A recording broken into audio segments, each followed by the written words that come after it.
And we are back for the quarterfinals.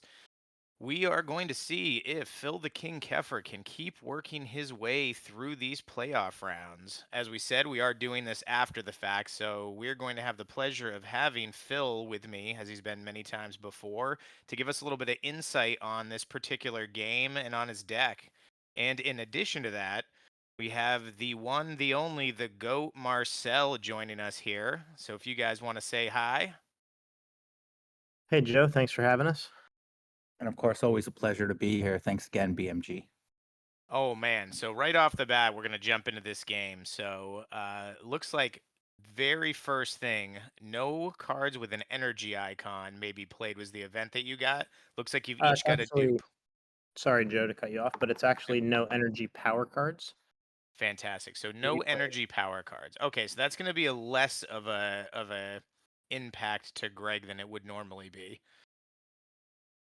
He's So this playing, is a looks like, really go ahead, Phil. pretty bad matchup here, because I didn't have any fighting hate in this deck, and he doesn't have energy icons basically at all, except for yeah, like a three. But But that's not an the energy energy power power card. cards, yeah, he has no energy power cards. Correct.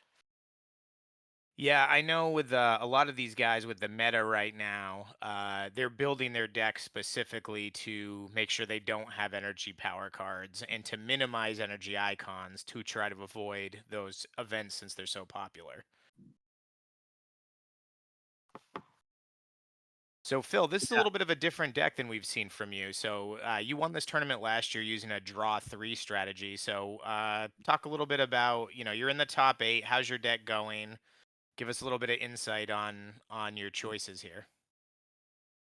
So the deck played quite well throughout the day. I had one rough game against Derek. Things didn't quite line up. He played really well and hit me with a JW through a Hydra one per deck that knocked out my second eight stat. So that was tough. But having the redundant eight stat was really good all day because even if heroes died, which usually happened a few rounds into each game, the deck still played pretty well. The one to Gore Mountain worked pretty well. I would say it doesn't have quite the depth of some of the other sites, but it worked pretty well with this deck. So Marcel, I noticed on the day too, you played Wonder Gore Mountain as well. You guys, I know you guys are the team elite now for Overpower. You see the sleeves that they had made there. What did you think, Marcel, of Wonder Gore Mountain? Yeah, Wundagore was a really unique battle site. I found that it was really nice to have 3 to 4 like really super potent activators in your hand at most times that really had 3 solid attacks or defenses in that regard. Really unique battle site, not necessarily having all the tricks of the trade or things in the Batman belt, but essentially it really was good for all the basic things you needed to complement a deck. Very It was good. Joe. It was a bit of a play on the mountain that Marcel put out. With our Mount Rushmore, he had his face on it for a while, and he put my face on it after I won this event last year. So we thought we'd mess with it. Originally, I was only gonna play it with one or two of the deck options I had, and I decided to play it. And then last minute, he tossed it in as well. And I don't know if it was perfectly ideal, but it worked out well enough. Well, the was so I'm curious. The I know a lot of people hedge toward energy hate, trying to do stuff against the energy deck because the meta runs so solidly against a lot of energy decks are in the meta. Did you find? I felt there weren't as many in this event as there usually are. Did you stack with that in mind, or did you find those cards to be less useful? So I found that the higher I got in the tournament, the more useful it became, which is what I expected. But to Okay. get to the game right here, um, Yes. with all of his powerful cards, I thought there was a good chance that I needed to take a risk here.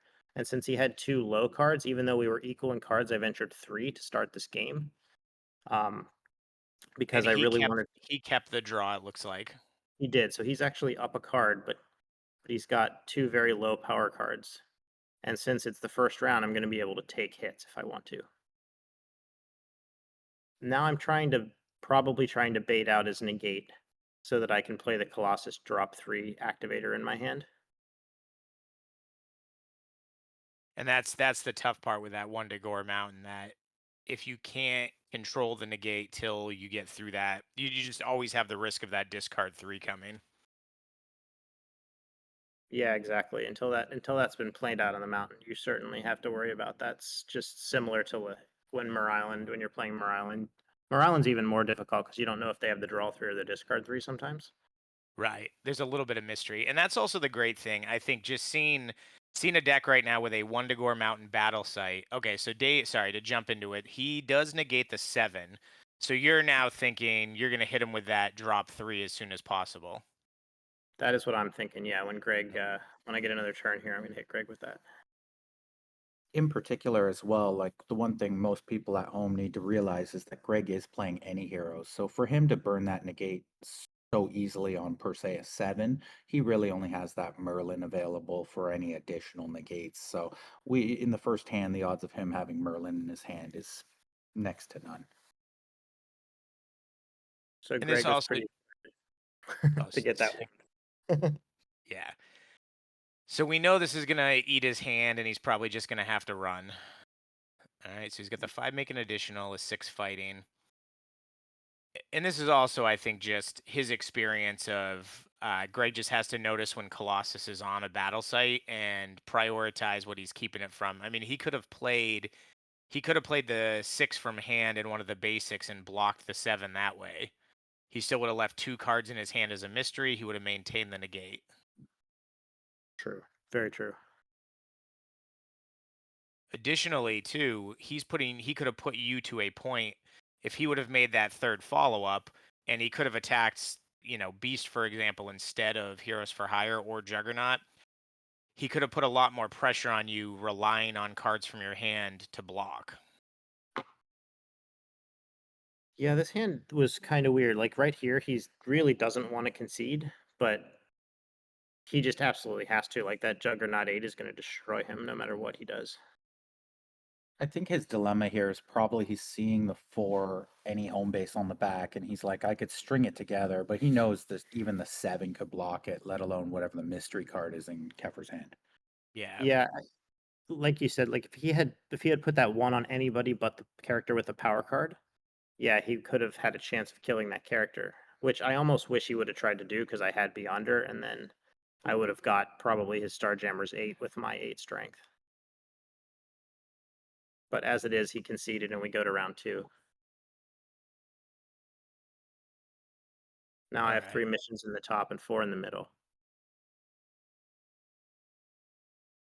All right. I But I think see he's got a lot of power cards. He's got a fighting teamwork. He's got a 4 multi. He looks to have a 7 fighting. Oh god, he got 3 4 multis. Yeah, that's rough. yeah, he He's got a discards 2 4 multis and I was like, "What? yeah. That's wild." And I didn't see you had no duplicates. I don't think I had any discards, yeah. Yeah, so you've already gone 3. Now you're up a 2 card placing advantage, and the cards you have are significant. You can negate, and you've got 15 points of venture, and you're up also an additional 2 cards in your hand. Oh, I guess you're even on number of place cards. He does have the aspect placed. I wasn't paying attention to that, but yeah, that's a rough situation with that much extra placed venture and more cards in your hand. So I'm thinking here, trying to see what I should do because I'm pretty sure I'm going to venture for the win because I'm up 2 cards and maybe he'll dupe 1 or, he still has a small 3 over there. I know he has a 4 in his hand. Like those aren't great cards. So I'm probably going to be going for the win, but I'm worried about Fortress of Solitude. So I'm worried if I should place any cards here, even though I'm going to go for the win. Whereas I would typically just not place cards probably if I was going to go for the win. I think I chose not to. I might have placed 1 to see to try to get him to place some, but I'm not sure. Maybe. Probably. Yeah, I think I was like really safe. Yeah, I have 2 teamworks in my hand. I'm pretty sure I'm gonna be able to get to play them both. It's just And it so looks nice like not you have having a hits. do you have is that the 6 for Heroes for Hire, or is that a JW? It's the 6. It is White Tiger. Yeah. Yeah. I And think the that's key here, also go ahead, sorry, I Marcel. think The key here to view is that Kefir does have that negate place, so, like, he really does have one trump against Greg's deck. Now, Greg, of course, having the Star Jammers and, like, several OPDs, but it being so early, I know Kefir does have an activator in his hand. I can't tell if it's a Quicksilver or a Scarlet Witch, either or giving him a block for either, like, a Raza or a major card from the Jammers. So at this point, even with Fortress of Solitude being like a big sort of crux in this hand that could sort of come back at him, I would say he's totally fine with that negate just sitting there. And of course, Greg has no way to remove that negate unless Kefir wants to play it. And even if he draws the Raza, it looks like, Phil, you've got a Quicksilver in your hand, and I'm assuming that's where your full avoid is. That's correct. Yeah. So even if he was to, even if you draw the 4, he gets the Raza and he has the Fortress of Solitude, he still needs to either put KO pressure on Beast or have some other way that he's going to force the negate, like a Power Leech and a Raza and the Fortress. He has to have a pretty specific collection of cards here. He So he draws just the drew it. negate Yeah. and he dupes on the 7. So he's gonna go the 2. We know that. Now it doesn't look like I can't tell, but I don't believe he has Fortress. No, he does not have Fortress. If I was just observing this hand from the outside, I would say the one swing Greg really has here is his two any power eights. I would say the best pressure he could put on is maybe like the any home base and any power eight, and then hope that they both sort of hit. And then he's got the other any power eight, but of course that negate is just sitting there to stop one of those KO hits. So my strategy here is to go after the jammers because having played the jammers a lot, I know that you get in situations where it's hard to get all the jammers cards off before they pass away sometimes. And since I have 2 teamworks, I thought there was a chance I might be able to get to the jammers before he was able to get rid of his cards. And the great thing about your situation, Phil, in hands like this where you have the avoid, you have a negate, you kind of can afford to throw that power card, and you're only sitting on just the white tiger as far as I can see, that you can almost sacrifice heroes here once you play that 6. You throw the teamwork string. If he happens to have a way to kill him, you've got the avoid, you've got the negate. They're not going to die. You fire back with the 6, and you can let him go after that if you have to. Yeah, I think that was exactly what I was thinking. I have an ally in my hand as well, so like the 6 is coming with an intellect before it. So it's just an incredible amount of pressure. And then, yeah, the plan is absolutely to defend this next attack, make the attack with the hero's card and the ally, and then just let heroes go if necessary.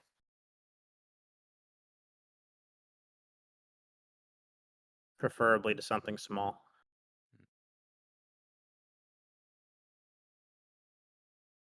And I really think that's the big difference you see at the higher level play. And I think I'll say for myself, one of the things I'm still not great at is knowing when you can capitalize. I think betting 4 here, I don't think that was the big decision. The big decision was going 3 on the last hand. He only duped 1 and you duped 1, but you just recognized, okay, with those 2 low power cards, I can probably pull off a 3 venture here, and then if things work out in hand 2, which they did, he got a couple of dupes, you didn't. That leaves you in the position for a nice 1-2 2-round game. I think that's the big difference, is recognizing those times where you can go 3, not take that much damage, and set yourself up if it works out in your favor the next hand. I think when people watch games like this, they need to really understand how much of a gamble, though, that was by Phil. When you look across the table at Starjammers, you have to understand he could have easily given him the draw 3, the 11, anything like that that could have really swung a hand, let alone his Merlin, which would have trumped his Colossus too. So it was a gamble to play that way, but gambles pay off. Hmm. So when this 2 hit the table, I was like, I win. Honestly. Like when he threw a 2 and I knew he still had a 4 power card in his hand, I was just like, there's no way he has enough gas at this point. Yeah, Um, at this point he's not. going to generate enough pressure with, I think he's got 3 cards left in his hand. He's not going to be able to pressure off that beast card, the negate. So you know that's going to cancel out the 8. You know you're sitting on a 6 that he almost has to block, and you're still coming through with an 8 that can make him discard either the 8 or the 3 if he doesn't get it off. Yeah, he's definitely on his heels. Oh, I didn't realize you had the 5 too. Yeah, I think I was going with the 6 originally, and then when he went for Juggernaut and I didn't have KO pressure still, I was like, "Oh, well, I guess I can go this way too." So, um, and the 6 fighting wouldn't be for the kill. 5 is now. So, And you oh, can follow it up with the other and I 8, have which is, a Juggernaut follow-up too. Yeah. yeah, Yeah, the and deck both are kill shots. strings quite well. How did you find Juggernaut? I saw that you were playing his 11. Did you end up playing either of his other 2 MOE cards? No. Uh, I played 5 cards for Juggernaut, one of each of the what I considered good cards. So he blocks the 4, or sorry, the 5 with the 4 multi, and Which, I think this is a crushing blow, I would imagine, if I play yeah. it. Well, you don't know this, but he did draw the beast negate. So we're almost certainly going to see that as the defense here. Yep. Yeah, correct. I'm like, okay, he's still in it for a second. But still at this point, it's 4 cards. You can negate his 8. Right, correct. And He's, there's just no pressure on Beast, which is amazing. So now I'm like, darn it, why did he switch back to heroes? I know. Well, he's seen the 7, the 8, and the 5, so he's probably making the same assumption that you're not going to be playing an abundance of cards for Juggernaut.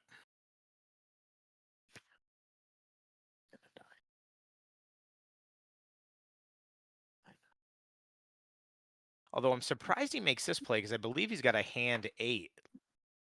I would think he Well, would. he's trying to get rid of the Jammers card before they pass away because he thinks they're probably going to die on my next attack. I'm just surprised he put it on Juggernaut. If We you agreed. may you may not want to use the negate in this situation and let it hit, and he might be thinking he's going to snake a little bit of venture through, but the if you let it hit, that at least puts him within range of the other 8 being the kill shot. Oh, so it was Oh, actually sorry, the it wasn't the 11. 6. Different Yeah, game I was thinking of, I guess. that's a little better. 20. Yeah, that's exactly 20. Yeah, that's for the kill. And that's a lot of venture. Yeah. Yeah, the Yeah, now I'm like, I don't need this guy. yeah, just reading the body language, I think Greg sees the writing on the wall. The bob in the Yeah. leg, he's not really looking at his hand anymore. Now I'm throwing Teamworks with 2 cards in my hand. Hey, Phil, to sum this up, was one thing that you were thinking right away that he was playing any heroes and you were really trying to sort of battle this quick and fast before his big event came out? Yeah, that's absolutely right. I mean, against an any hero deck, especially when I don't have an event that's going to counter them in any way, like if I'm not playing no any heroes, I'm not playing like no fighting or something like that. Uh, I'm going to be a little bit more willing to take risks early in the game. I'm not going to go crazy, but I'm going to be willing to take some risks to avoid, the roulette game that is how many activators will I get when he gets that event, or The like one even power leech or things like that. I definitely do want to call out he did not have the 8 for the hand. So what you were saying, Phil, your strategy, he actually had the 11 for the Starjammers. That was his other card. So your strategy of pressuring the Starjammers did exactly what you said. You were able to kill them and you avoided him firing back with the 11. Yeah, Greg's a really good player. I know I sort of keep calling him a new player because he didn't play, I don't think, back in the 90s, but he's been very consistent so far. Yeah, he's definitely been improving a lot, which is fantastic. It's great to see. I think I've heard you say it a number of times, and I agree. There's very few matches at all anymore where I don't feel like they're all extremely challenging now. All the players that 3 years ago were kind of new and you'd sort of may half teaching them as you played. These guys, they're making the top eights when I'm not. They're getting to the finals. We're seeing that the general level of competition is so much stronger, and it's great to see. I love seeing it. And just to play on a final word there, of course, Greg Costa, this is his second tournament. He did change a lot of his characters. So he did really work up some great player of the year points coming in there at the quarterfinals of this tournament. Yeah. All right. Well, that was the quarterfinals. So we're gonna call it there, and we will see you guys in the next round.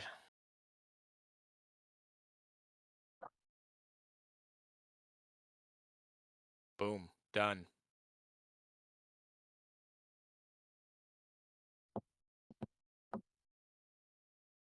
Ronald, if you're talking, you're muted.